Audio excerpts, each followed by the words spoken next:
So you're retired from nursing, where you fixed bodies. But now you're fixing souls in these conversations. True. Right? Because they're broken people who need someone to...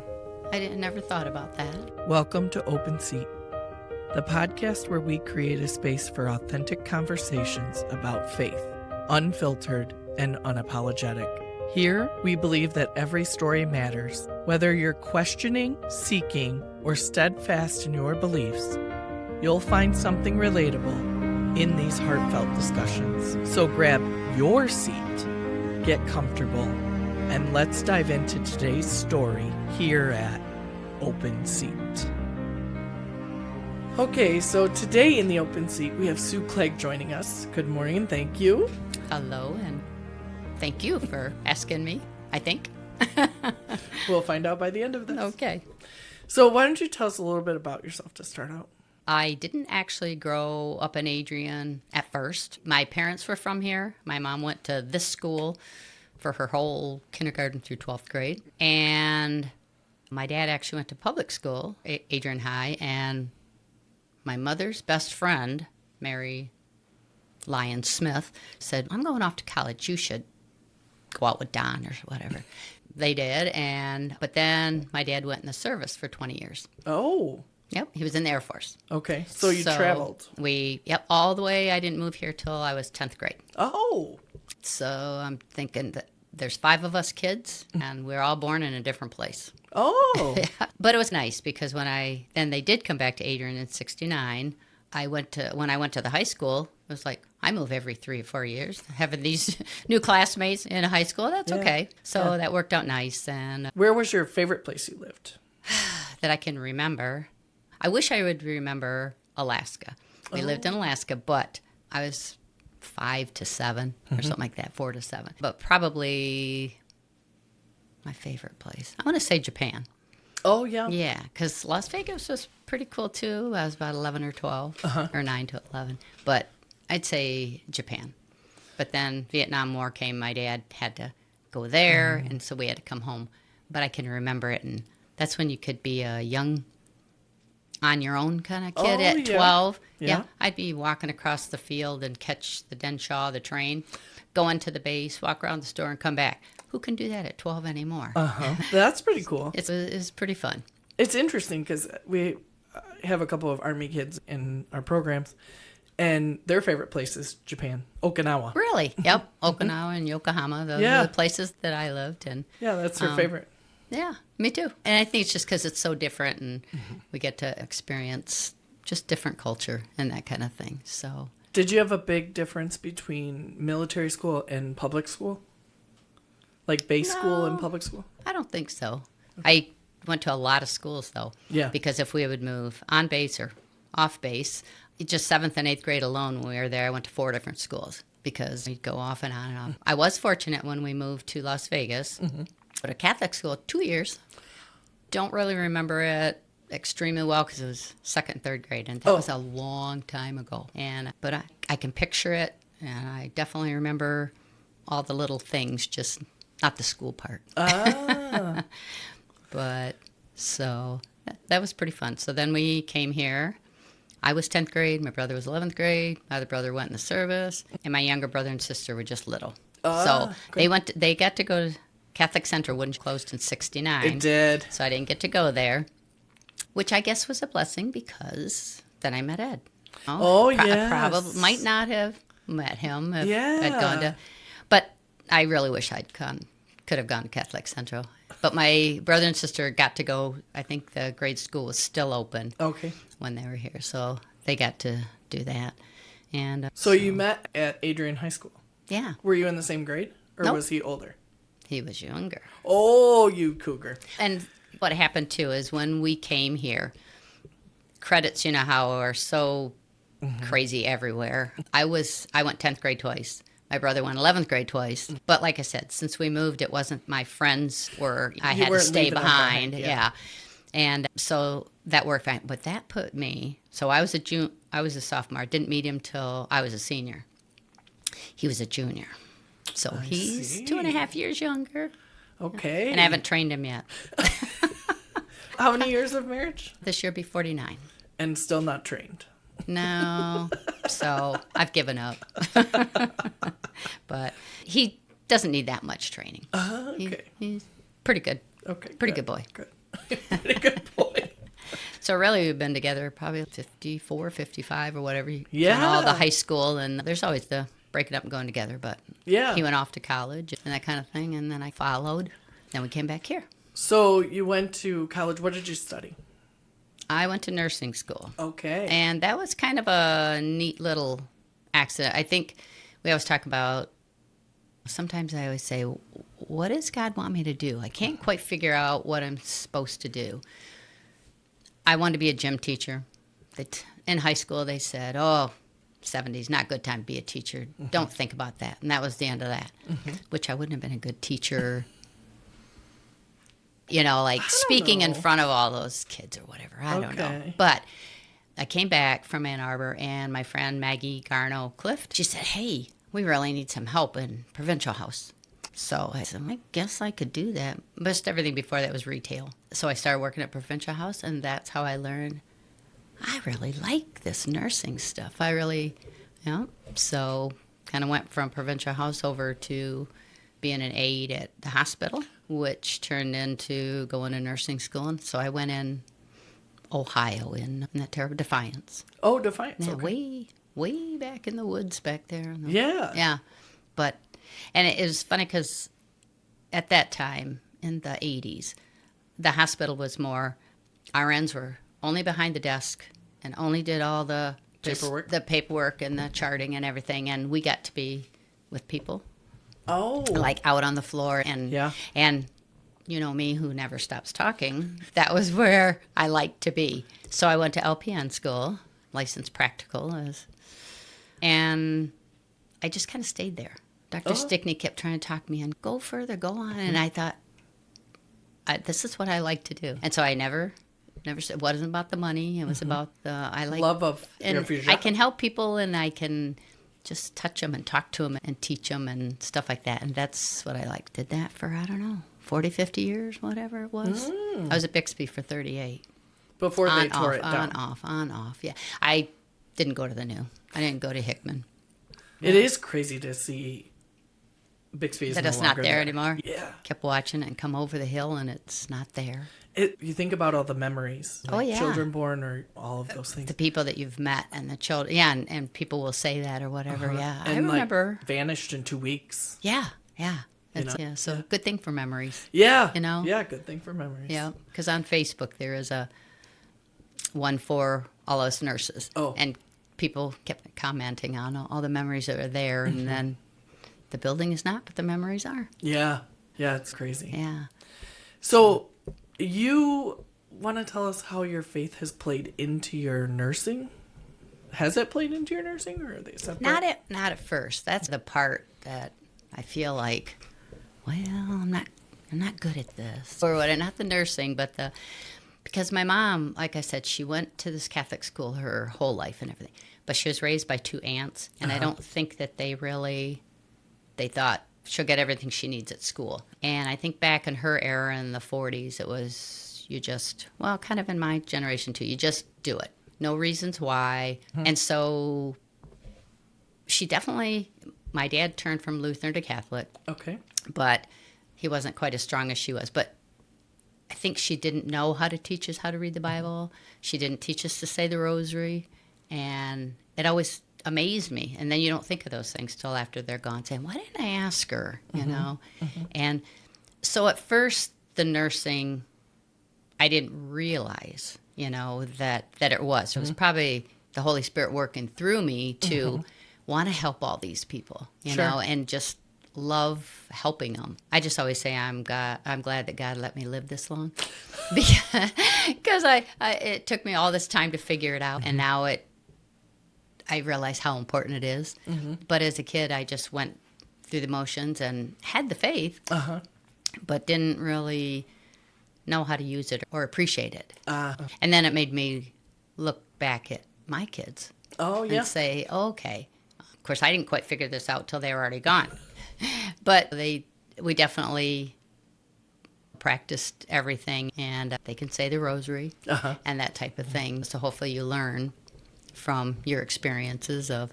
So at first it didn't. I think it just took me, like I say, finally to slow down and say, wow, I want to put more into this. I want to learn more. I can remember one of the homilies that Father Tom just had recently about the tree and where the tree was planted and that the water's by it and it has to kind of, well, that's kind of me. I'm still kind of like trying to get in there and get those roots.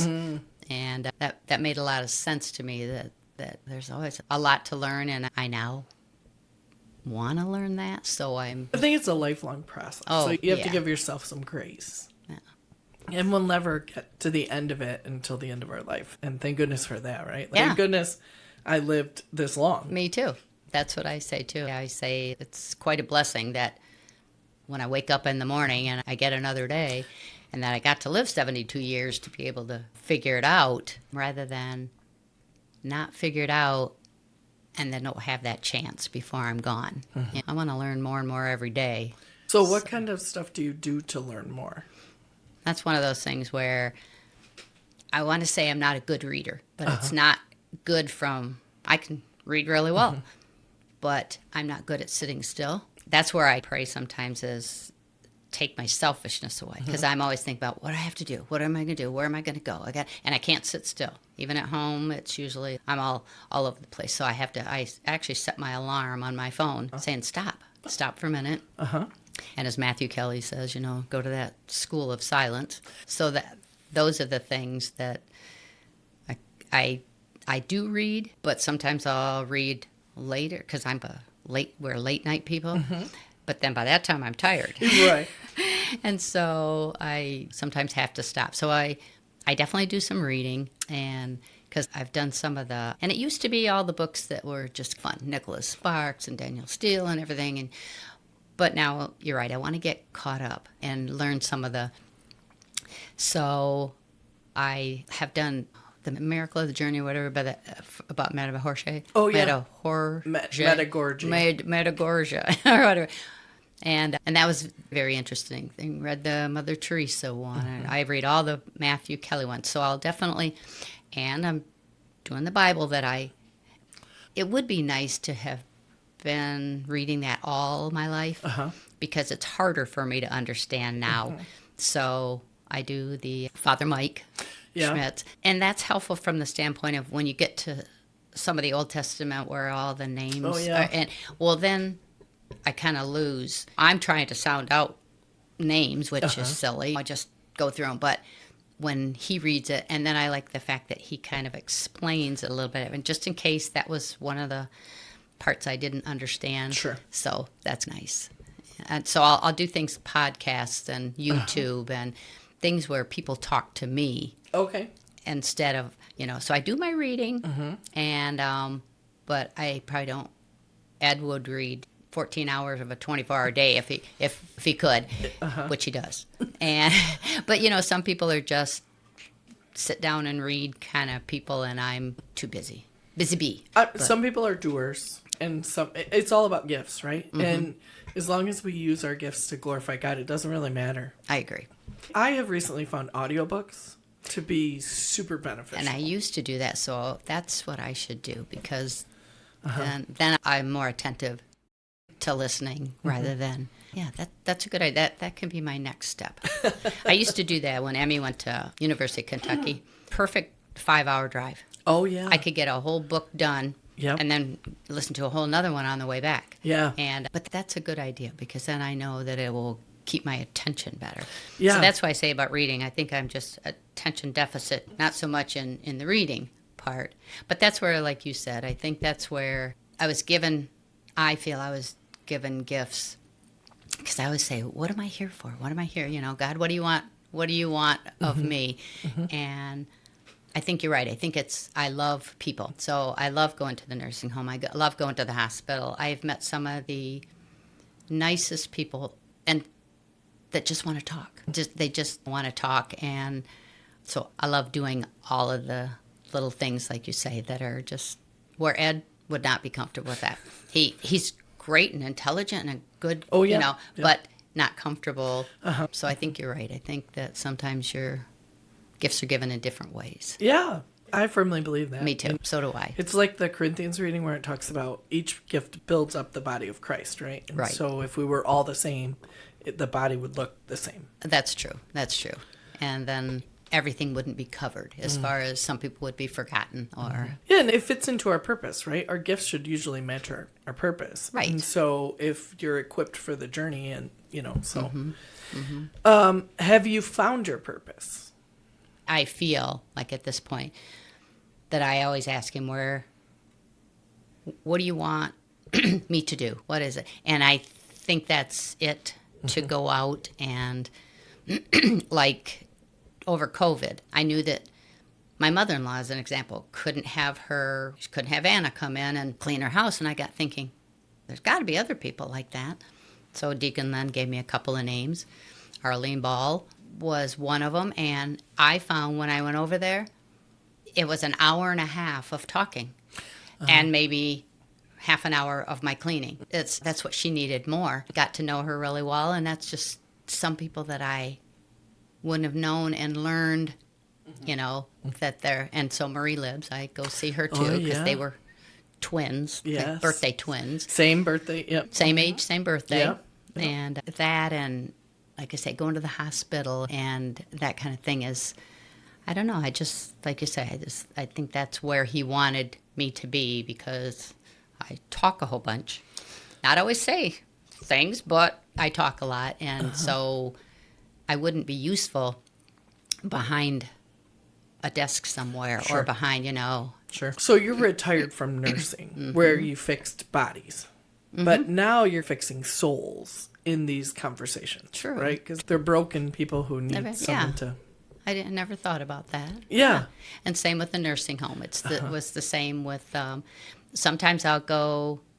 One of my neighbors is there, so when I'm there to do maybe communion, I'll still go visit some more that they just need somebody to talk to. Yeah. And in a place like that, there's not always someone to listen. And sometimes no family or that type of thing. And it's just fun because they can repeat the same story over and over or something that's not...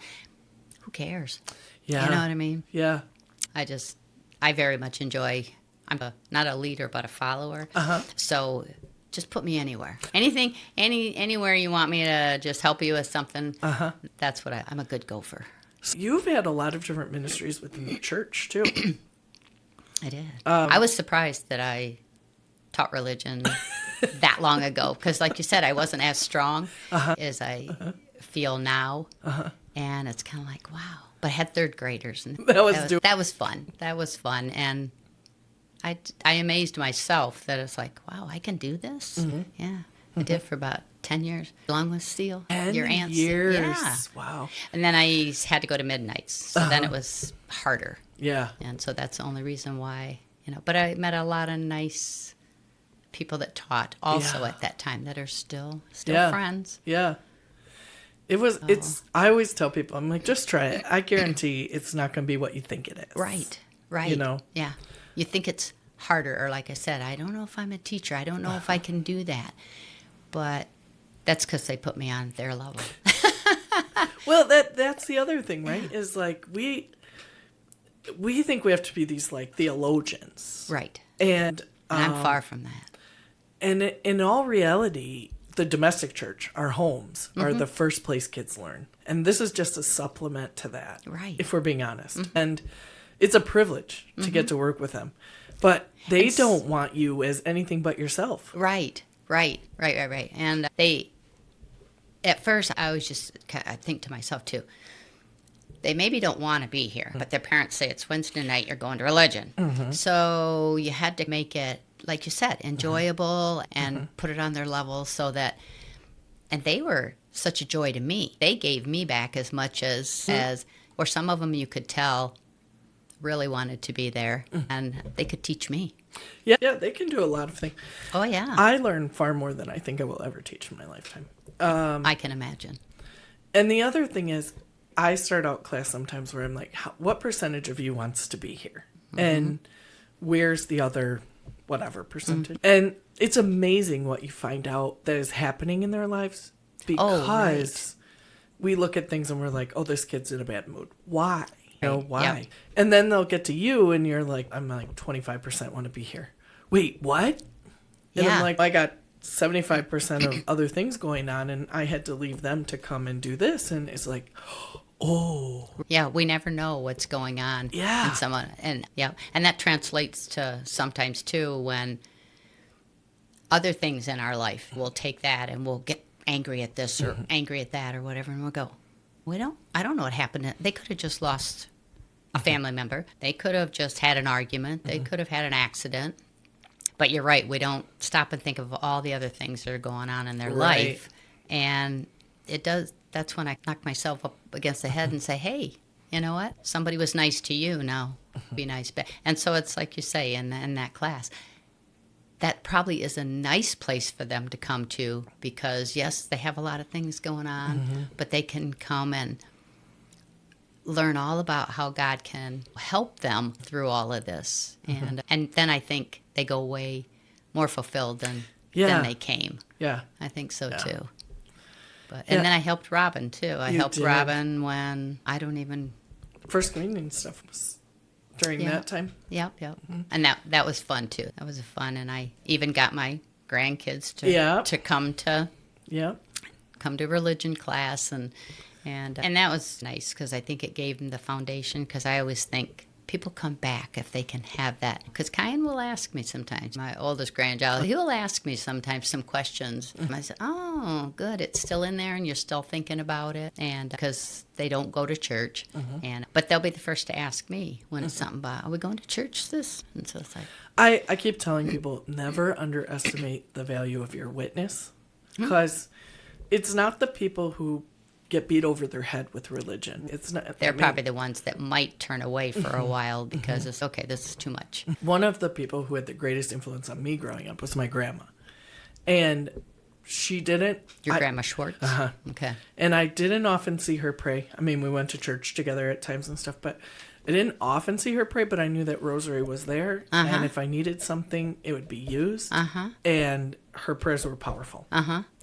And so it wasn't like she was like, oh, we have to go do this, or we have to pray now, or we have to... But it was just that quiet witness. That was like... And I think that's exactly my story, too, with the grandkids know that it's... Because now it's the joke that I'm the church lady.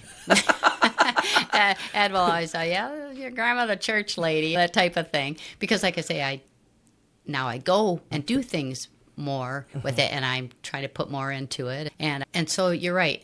It's kind of neat that they know it too, because when it comes to Christmas or it comes to, it's fun religious things that they give me, and it makes me feel good that they just know that. Like you said, they don't also see the rosary sitting right there, or they just see the crosses on the wall or this and that, but they know, and so they know they can't ask me the really deep theological questions like you said or whatever, but they can, But you know someone who has an answer.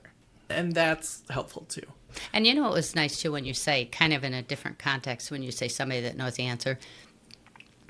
I sometimes wish, and you'll be able to tell me this or whatever, I would love to be in the back of the room with RCIA classes or whatever. Because to me, Ed knows all the answers that I don't have. Because once again, with RCIA, you learned all the things and all the reasons why. And we just learned, you just do it. You just do that, but we'll tell you later. Right. And so the cradle Catholics, so I'm always asking him something. Or if the grandkids have this, I said, oh, Poppy will know. He'll know. And so those are the reasons, like you say, I kind of want to read more and learn more because I need to know the reasons why. But I am very much like you. If you can explain to me why something is this way, then I'll buy it. But if you just say, we're doing this because we've always done it. Yes, because I said so. Yeah. Yes. I'm sorry. Me too. And RCIA is good. Catechism in a year. Father Mike Schmitz is a great. And I also do now, my brother John, actually, I have 4 siblings, like I said.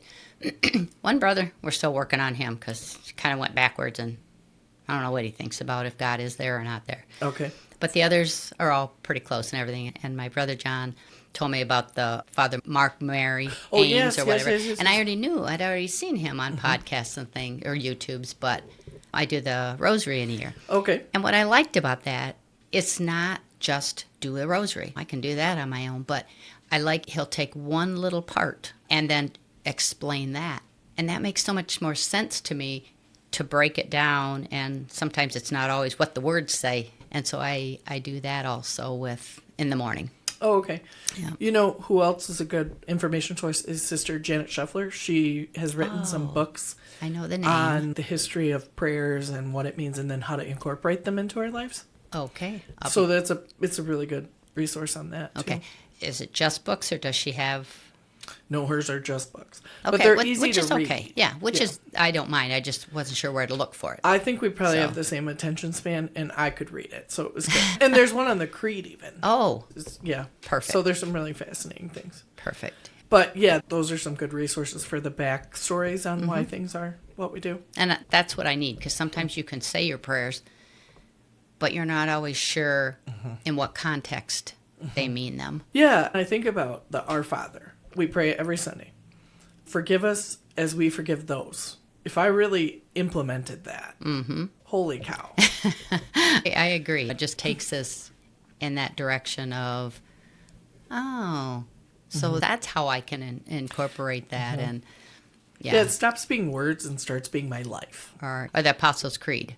That Yeah. was one that Yep. that he actually, Father Mark, broke it down, and it made more sense to me. It wasn't, like you said, put it in a little simpler form so I can digest that. And now it's a whole different meaning for me when I say it. I know exactly what I'm praying about. Yeah, yeah. And so- It's incredible to actually get to the root of what it is. Why do I do this?